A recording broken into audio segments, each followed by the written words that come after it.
Owning a phone store has been one of the worst decisions I think I've made in my life. And I'm here to tell you guys why, right? You know, starting a business seems like everyone's dream. And that was mine when I first went or came to Philly. And as I say in almost every video, I started my first phone store straight from my phone flipping profit. I realized that, you know, flipping phones wasn't going to pay the rent. My first store, the rent was $1,000, and it was something I could easily obtain as far as the money. But what I realized was when I got a store, things changed for me uh, in every aspect when it came to reselling, and I'll explain how. So I started finding that instead of me being able to hustle when I felt, I now had to be in one location at one time and I couldn't leave. So that meant if I didn't have somebody to open the store for me, then I would have to stay there from close or from open to close, but also past closing to make sure everything is in inventory. And I would have to micromanage other people that come in my store and even just customers that may take products without consent. I just found that it was a lot of responsibility when it came to my time. And, you know, I was always and still am somebody that values my time over money. The reason I value time over money is because I feel like time is something that can't be got back, but money, you can always find a way to remake up whatever you lost. So that was a negative off the rip when it came to me owning my first store. Another thing that I realized very quickly is that you have to fill a store up. And when you have to fill it up, it becomes a little bit difficult because you start realizing how much money you actually need. Now, I'm going to break down exactly what I actually spent with my first location. So I spent $1,000, but I needed to pay 3 months, which meant I paid the landlord $3,000. No brainer, cool, that's regular, standard. But then what I realized after that is I needed to have a business EIN and business license. Now, this cost me a total of around $1,500 with every service fee that I had to pay and transportation at that time, everything. Okay. Next, I tried to start selling on the sidewalk because we were not getting customers in or walking in our store, regular foot traffic. Then I got fined a few times because we kept going out on the sidewalk because nobody would come in. And that was like a $500 to $750 fine. So right now, automatically, probably within the first 6 months of my store, not only am I paying rent, but on top of that, I have about $3,000 to $3,500 in expenses that I am kicking out. And some of it is for my own fault. And also having to replenish inventory. And see, this is when I started realizing I was a little bit over in my head because I can't sell outside on the sidewalk. I have to fill up the store with inventory. And I also have to make sure I'm there 24/7 because you can't trust anybody to trust or care for your business more than you.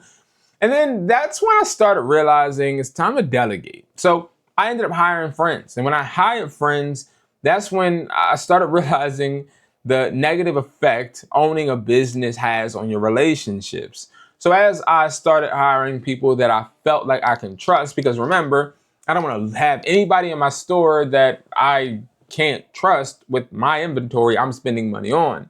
So I gave my friends positions of power, manager, also team lead, and then I hired other miscellaneous people, regular people that, you know, we did background checks and went through the regular hiring process.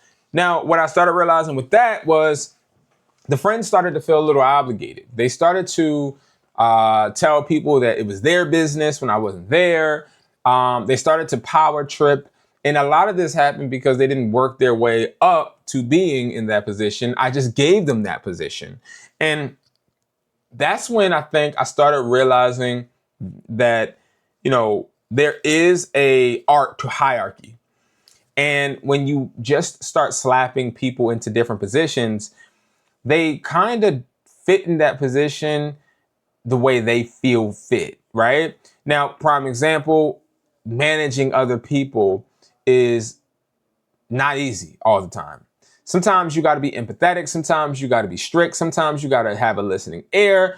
There's a bunch of different things you may have to do or even swallow when it comes to your pride just because you're in a position of power. But, when people aren't used to power, they abuse it. And that's what ended up happening. They were abusing power. I started to lose staff. This started to hurt me because just when I thought I didn't need to be at the store for a long time, guess what? I had to come back.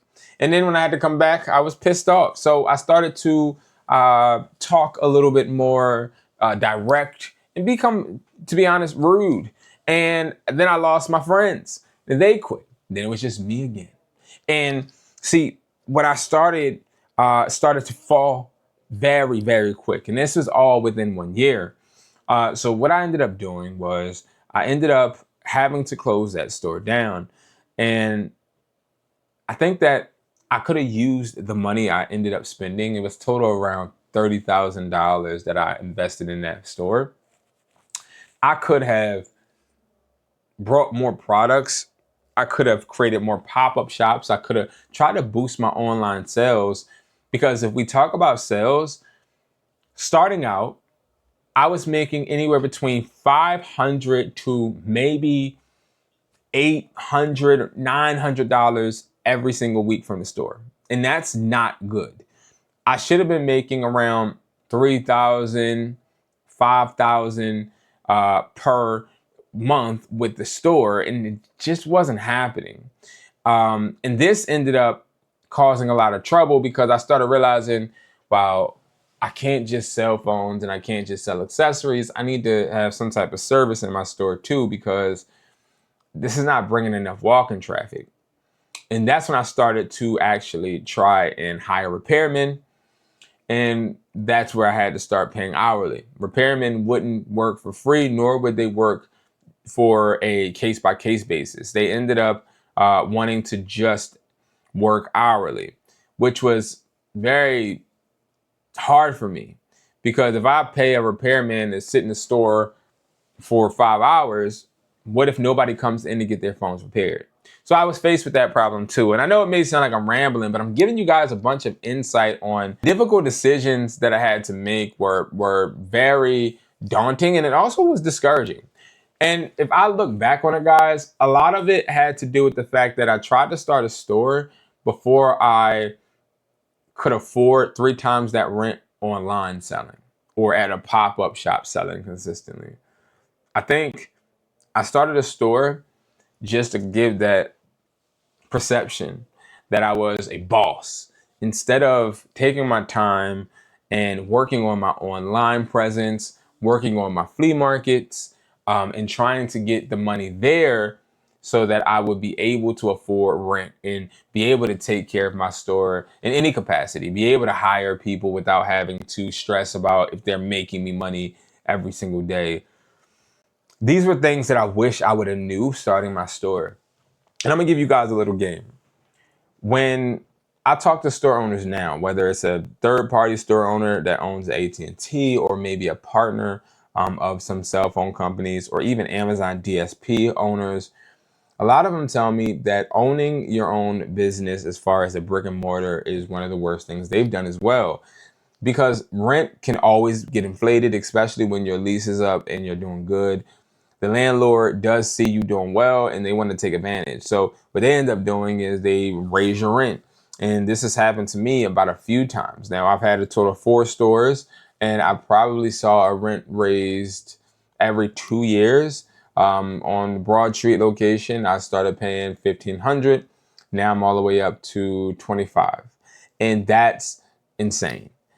I would definitely say make sure that you're not depending on in-person revenue and trying to make a store be your main income, because that's always going to be hard with the influx of competition and also the uncertainty of what's next. Because see, even in the electronic field, it was hard always trying to stay ahead of the curve and trying to make sure that we have promotions or the latest phones, the latest accessories.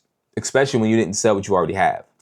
And this was something that stressed me out for the longest, and it still does. So, what I recommend you having a store, not if you aren't making money already before the store exists. I think a store is really good to have people come into once you have established yourself online, and once you know you can afford that rent, 6 months without any transactions or any type of profit in that store. Why? Not because you're not going to make the profit, but because you always want to have some type of safety net. I've had plenty of stores, no safety net, and I've succeeded in some and failed in others. And I would tell you this right now: don't drool over having a store yet.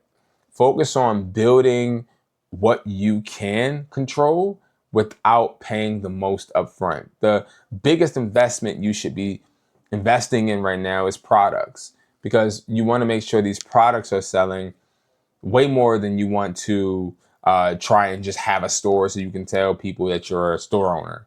And this is something that actually derailed me. It hurt me, and something I pay for every single day. So I hope that this information could help someone out there not make that decision, but instead make a better one. Don't think or operate out of impulse, but instead make a logical decision so that your business can thrive in every capacity. Thank you guys so much for watching. I appreciate you guys, and I'll see you in the next video.